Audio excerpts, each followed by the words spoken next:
ಆಧ್ಯಾತ್ಮಿಕ ವಿಚಾರ. ಶಮೀಪತ್ರವನ್ನು ಯಾಕೆ ಸುವರ್ಣಕ್ಕೆ ಹೋಲಿಸುತ್ತಾರೆ? ಶಮೀಪತ್ರ ಅಂದರೆ ಬನ್ನಿಯೆಲೆಗಳು. ಹಿಂದಿನ ಕಾಲದಲ್ಲಿ ಹೋಮ ಹವನಗಳನ್ನು ಮಾಡುವಾಗ ಶಮೀವೃಕ್ಷದ ಕಾಂಡಗಳನ್ನು ಒಂದಕ್ಕೊಂದು ತಿಕ್ಕುವುದರ ಮೂಲಕ ಅಗ್ನಿ ಪ್ರಜ್ವಲಿಸುವಂತೆ ಮಾಡುತ್ತಿದ್ದರು. ಈಗಲೂ ಭಾರತದ ಹಲವೆಡೆಗಳಲ್ಲಿ ಈ ವಿಧಾನದಲ್ಲೇ ಅಗ್ನಿಕುಂಡವನ್ನು ಹಚ್ಚಲಾಗುತ್ತದೆ. ಇದನ್ನು ಅರಣಿ ಮಂಥನವೆಂದು ಕರೆಯುತ್ತಾರೆ. ಶಮೀವೃಕ್ಷದಿಂದ ಉಂಟಾಗುವ ಅಗ್ನಿಗೆ ಕಾರಣವೆಂದರೆ ಶಮೀವೃಕ್ಷವು ಅಗ್ನಿಯ ಆವಾಸಸ್ಥಾನ ಹಾಗೂ ಸುವರ್ಣವು ಅಗ್ನಿಯ ವೀರ್ಯವೆಂದು ಹೇಳಲಾಗಿದೆ. ಆದ್ದರಿಂದಲೇ ಶಮೀವೃಕ್ಷವನ್ನು ಸುವರ್ಣ ಸಮಾನವಾದ ದೈವೀ ವೃಕ್ಷವೆಂಬ ಭಾವನೆಯಿಂದ ನೋಡಲಾಗುತ್ತದೆ. ಹಿಂದೆ ಭರತಖಂಡವನ್ನು ಸೂರ್ಯವಂಶಸ್ಥನಾದ ರಘು ಮಹಾರಾಜನು ಆಳುತ್ತಿದ್ದ ಸಮಯದಲ್ಲಿ ಕೌಸ್ತೆಯನೆಂಬ ಬಡ ಬ್ರಾಹ್ಮಣ ಬಾಲಕನೊಬ್ಬನು ವಿದ್ಯಾರ್ಚನೆಗಾಗಿ ಅರುಣಿ ಮಹರ್ಷಿಗಳ ಗುರುಕುಲವನ್ನು ಸೇರಿಕೊಳ್ಳುತ್ತಾನೆ.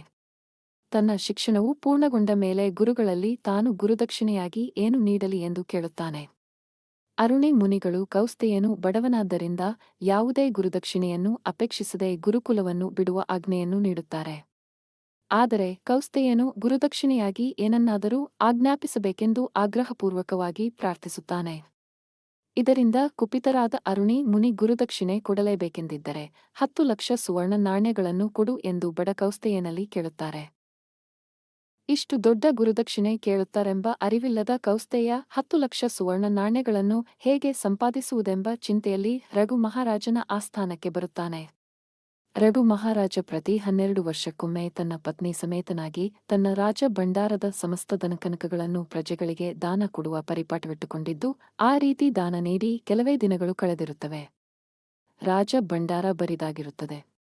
ರಘು ಮಹಾರಾಜನ ತಪಶಕ್ತಿಯ ಫಲವಾಗಿ ಕೆಲ ವರ್ಷಗಳಲ್ಲಿ ರಾಜಕೋಶವು ಮತ್ತೆ ತುಂಬುತ್ತಿರುತ್ತದೆ.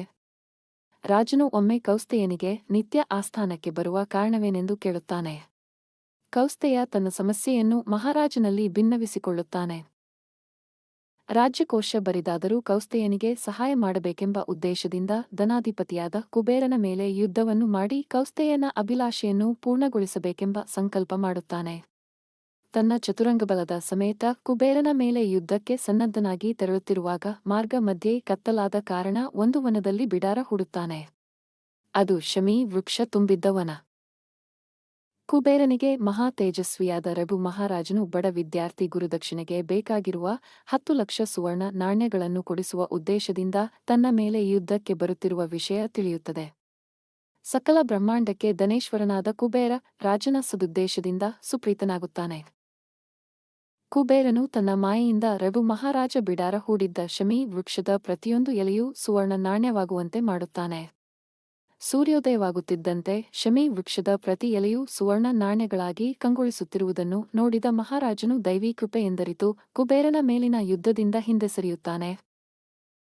ಸ್ವರ್ಣಮುದ್ರೆಗಳಿಂದ ತುಂಬಿದ ಶಮೀವನಕ್ಕೆ ಕೌಸ್ತೆಯನನ್ನು ಕರೆಸಿ 10 ಲಕ್ಷ ಸುವರ್ಣ ನಾಣ್ಯಗಳನ್ನು ತೆಗೆದುಕೊಂಡು ಅರುಣಿ ಮಹರ್ಷಿಗಳ ಗುರುದಕ್ಷಿಣೆಯನ್ನು ತೀರಿಸಲು ಹೇಳುತ್ತಾನೆ. ರಾಜನ ಭಂಡಾರ ಮತ್ತೆ ಸುವರ್ಣ ನಾಣ್ಯಗಳಿಂದ ತುಂಬಿ ತುಳುಕುತ್ತದೆ. ಗುರುದಕ್ಷಿಣೆಯನ್ನು ಸ್ವೀಕರಿಸಿದ ಅರುಣಿ ಮಹರ್ಷಿ ಕೌಸ್ತೆಯನ ಗುರುಭಕ್ತಿಯನ್ನು, ರಘು ಮಹಾರಾಜನ ತೇಜಸ್ಸನ್ನು, ದಾನಬುದ್ಧಿಯನ್ನು ಮನಃಪೂರ್ವಕವಾಗಿ ಹರಸುತ್ತಾರೆ.